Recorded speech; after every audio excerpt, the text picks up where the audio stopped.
Guys, tonight we've got very special guests on board. These guys are some of the biggest crypto enthusiasts in the space. Couple brothers from Utah.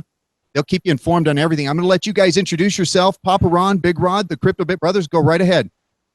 I'm Papa Ron. This here next to me is my brother, Papa Ron. we're about 100 miles apart. But it always looks good. Just a little bit about myself. I'm retired, been retired since 2000 after owning my own business for 30 years, and moved to Utah because all my kids came up here and I just followed them. So that's about all I know. And then Ron started talking to me about Bitcoin, and I said, man, that sounds like a Ponzi to me. But really, it wasn't Bitcoin. It was really Burst.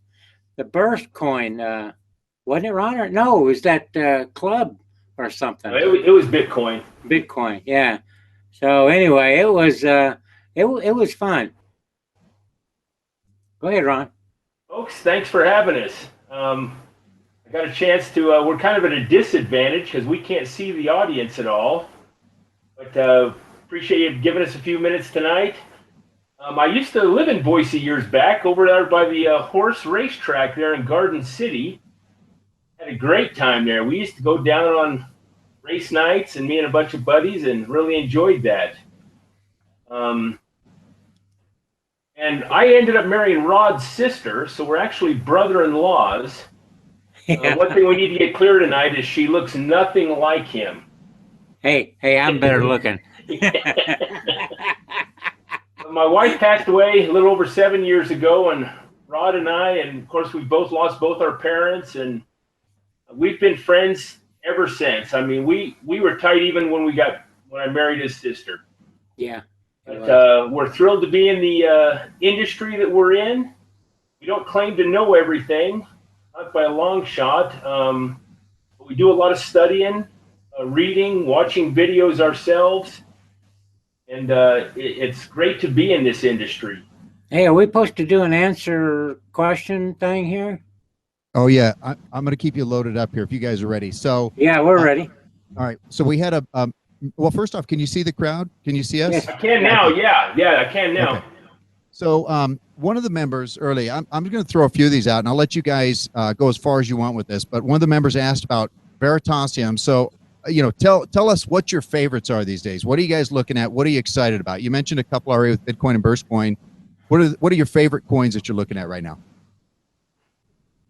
I think that mine personally is Litecoin, Ethereum, and Ant shares are Neo now, and Veritasium is a good one. That turned out pretty good. I mean, it started off real low, then all of a sudden it just went over like crazy. Jay Snip 4 is the one that really pushed that, and everybody listens to that guy. He is sharp. Him and old Cliff High, they all have some good things to say. But yeah, we listen to anybody that'll talk. and we like a lot of coins, but Ron knows more than coins than I do. Burst is an interesting coin. Rod and I got into Burst on a fluke, and we ended up getting about 20,000 coins for free in Burst.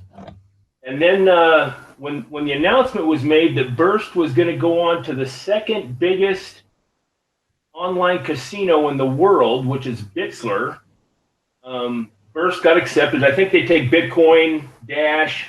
Anyway, the fourth or fifth coin was Burst, and I thought, oh my land. And when Rod and I got into it, it was 10 for a penny. And then when they made that announcement, we ended up buying a pretty substantial position in Burst just to see what was going to happen. It hasn't paid off. It's gone up to 2 cents and back down to a penny now, or a little less than a penny, but we're still holding tight on that. Everything's kind of down right now.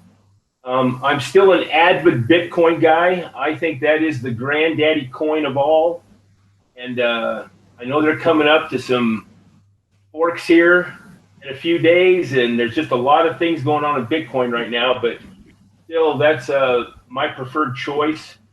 So let me ask you, with the fork coming up, what are you guys doing to prepare for the fork? And you know, are you guys having offline wallets? You got your Bitcoins in hardware storage, or are you just on an exchange? What are you guys doing in preparation? Yeah, we've got a hard wallet, the Ledger Nano S, and yeah, we've pulled all our Bitcoin offline, off totally.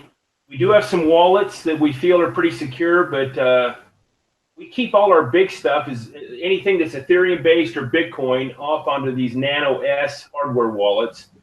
And just this last week, I even got a hold of all my kids and said, hey, make sure you don't have anything in Coinbase or any of these exchanges that hold the private keys. And, you know, Ron, I don't know what kind of degree of knowledge of the group we're talking to, but in an exchange, you know, obviously they give you an address for every coin or token that they have or supply. But the private keys to that address, they retain. Not like if you open an Exodus wallet, you get both the private and public key. Yep. If you have Bitcoin on, let's say, Polynex or Coinbase, of course, Coinbase has already made a statement on all this, but Polynex, and there is that fork, and this new Bitcoin Cash comes in, and they give you a duplicate coin. So you'll have one Bitcoin on Bitcoin's blockchain, and then on Bitcoin Cash's blockchain, they're going to match that coin. But if Polynex is holding the private key, Polynex is probably going to keep that Bitcoin Cash. So sorry, Sachs. Sorry, Sachs. Just the way it works. But yeah, we've pulled ours all offline pretty much. And in fact, we put some of our Bitcoin into Litecoin a couple of weeks ago, made a pretty substantial position there, and just waiting to see. There's just a lot of, you know, let's talk about this for a second. Rod, I don't mean, if you got anything to interject. No, you go ahead. It's just so confusing, and there's so many new people that come into this market and industry every day that when you do things like this, and you know, you got Bitmain that owns the biggest company selling mining equipment, and they also are involved with some of the biggest mining pools of Bitcoin. I think they have two miners groups that they're involved in that I think are 35% of the Bitcoin mining is in those two pools. And Bitmain's involved with that. So he's definitely on the miner side in all this. And it's just confusing. I just wish that it wouldn't be like this for the new people. And even for guys, and we hardly know anything ourselves, Rod and I. Just while we read. Yeah, but it gets confusing. And I think it does sometimes a little more damage than it does good. And basically it comes down to two things to me. It comes down to pride and greed.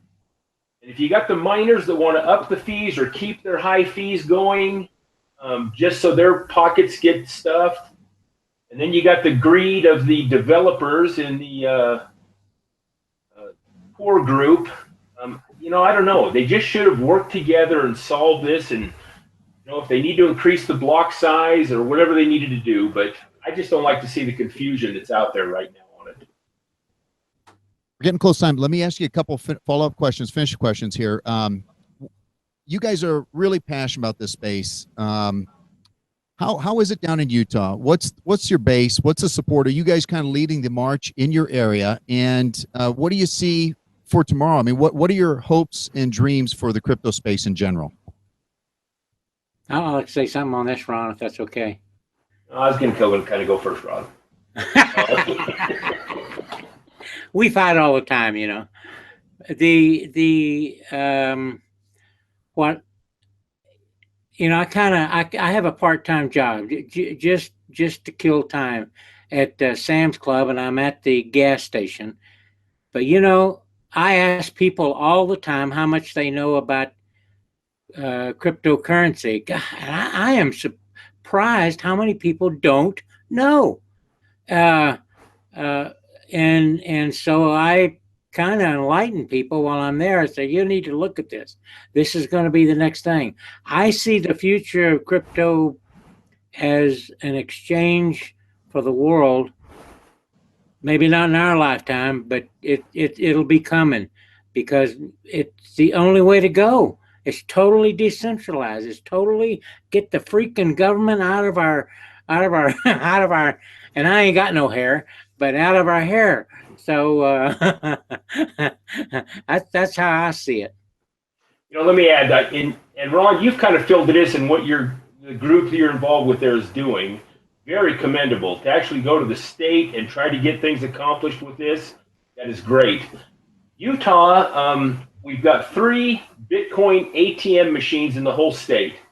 1 in Salt Lake, 1 in Moab. Oh, I'm sorry, 2 in Salt Lake area. Rod and I actually went over to overstock.com. Their headquarters is in Salt Lake. They have a Bitcoin ATM in their lobby. Rod and I went over there to do a video on that, and we actually got to talk to one of the big dogs there, and was surprised to hear how involved Overstock is in this cryptocurrency industry.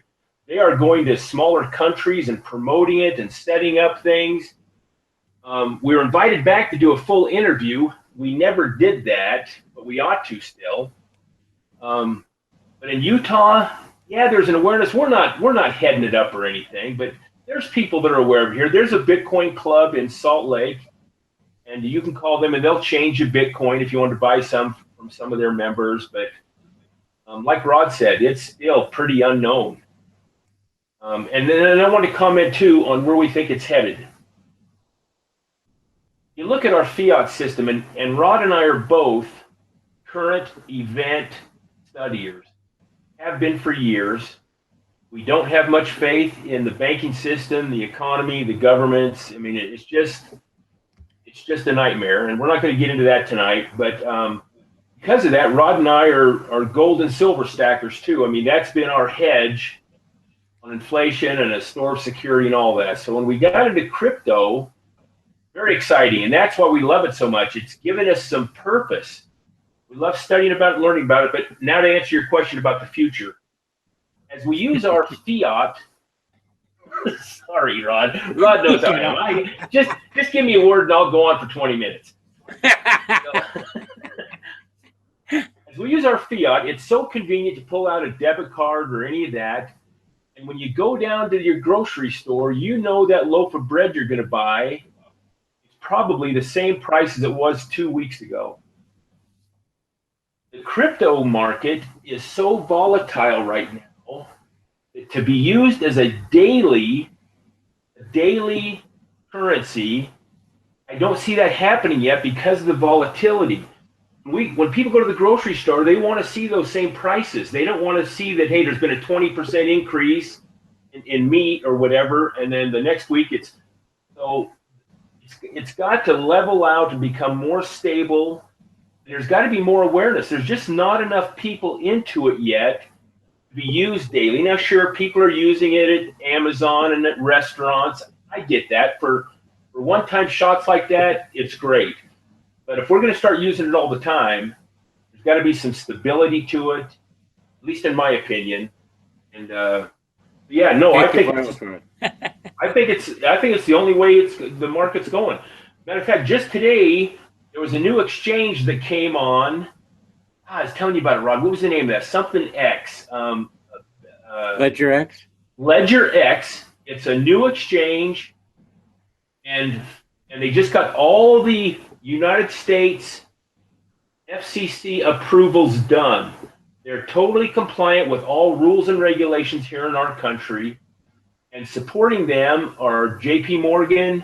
I mean, some of the big boys, and they're only gonna pick 3 to 5 coins, and they're gonna do derivatives and future. Anyway, the big boys are getting into this. It's coming, and when they start, I can't imagine a bank like JP Morgan or Chase going to Polynex and dropping, 50 million on Bitcoin.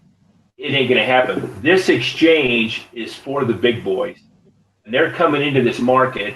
How soon, I don't know, but the clearance for this exchange Ledger X just happened yesterday or today, and they're kind of up and running. You can Google, it's ledgerx.com, and anyway, it's kind of interesting to me. Things are progressing, and it's going to drive the price of Bitcoin up, I think. I'll shut up. Okay, so guys, we're at our time limit, so I'll give you the final sign off. We really appreciate you having us on here, and we really like sharing. Yeah, we really are passionate about this. It is giving us a lot of purpose, like Ron said.